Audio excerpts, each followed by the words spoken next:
में कांग्रेस की हार हो गई। अब यहाँ बीजेपी की सरकार बनना तय है, लेकिन आखिर क्या वजह रही कि सत्तासीन कांग्रेस हार गई? सवाल ये भी है कि बीजेपी की ओर से नया सीएम कौन होगा? क्या बीजेपी एक बार फिर रमन सिंह को मौका देगी या फिर किसी नए शख्स पर भरोसा जताएगी?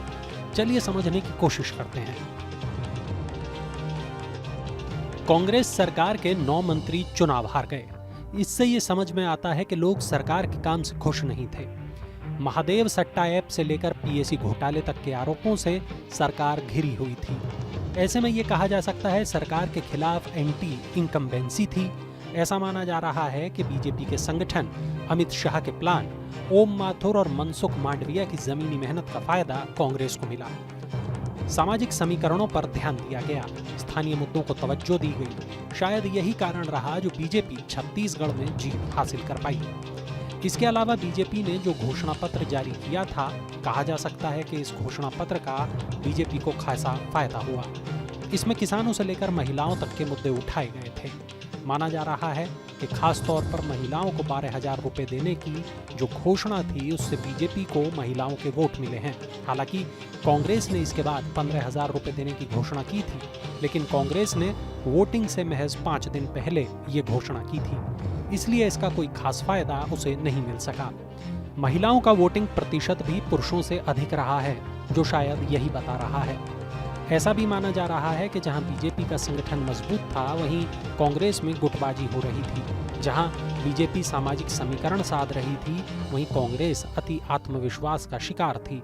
जहां बीजेपी ने महिलाओं के लिए घोषणाएं की थीं, वहीं कांग्रेस को अपनी कर्जमाफी की घोषणा पर भरोसा था।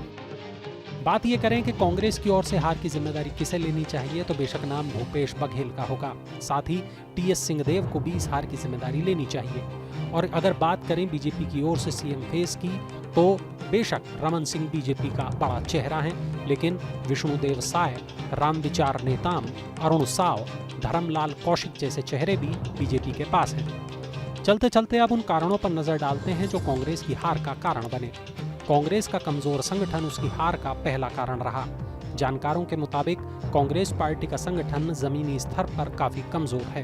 यूथ कांग्रेस से लेकर सेवा दल तक कांग्रेस के जितने भी संगठन हैं, वो अब सुस्त पड़ते दिख रहे हैं। कांग्रेस की हार के जो बड़े कारण हैं, उनमें एक कारण कांग्रेस के कथित तौर पर कमजोर नेतृत्व को भी माना जाता है। कांग्रेस के पास गांधी परिवार के अलावा जन नेताओं की कमी दिखती है। राहुल गांधी और प्रियंका गांधी बेशक कोशिशें करते हैं, लेकिन इन कोशिशों के नतीजे पार्टी को उतना मिल नहीं पाते जितनी उम्मीद होती है। कांग्रेस की हार की एक बड़ी वजह गुटबाजी को भी माना जा रहा है। 2 राज्यों यानी छत्तीसगढ़ और राजस्थान में कांग्रेस की सरकार थी, लेकिन दोनों ही राज्यों में पार्टी में गुटबाजी देखी गई। बात राजस्थान की करें तो गहलोत गुट और पायलट गुट के बीच में दरार रही, वहीं दूसरी ओर छत्तीसगढ़ में भी भूपेश बघेल और टीएस सिंहदेव गुटों के बीच दरार दिखी। इस गुटबाजी का नुकसान भी कांग्रेस को हुआ। कांग्रेस का कम्युनिकेशन कमजोर रहा। दूसरी बात यह कि मोदी पर किए गए वार उस पर उल्टे पड़ते दिखे। प्रियंका और राहुल गांधी अपनी बातें जनता को समझाने में क्यों फेल हो गए, और क्या कारण रहा कि 2 राज्यों की सत्ता कांग्रेस के हाथ से निकल गई, और क्या कारण रहा कि बीजेपी के नेता अपनी बातों को जनता को समझा पाए। ये वो तमाम सवाल हैं जिनको लेकर कांग्रेस को मंथन करना होगा। इसके अलावा कांग्रेस की हार के और क्या कारण रहे, कमेंट सेक्शन में जरूर बताएं।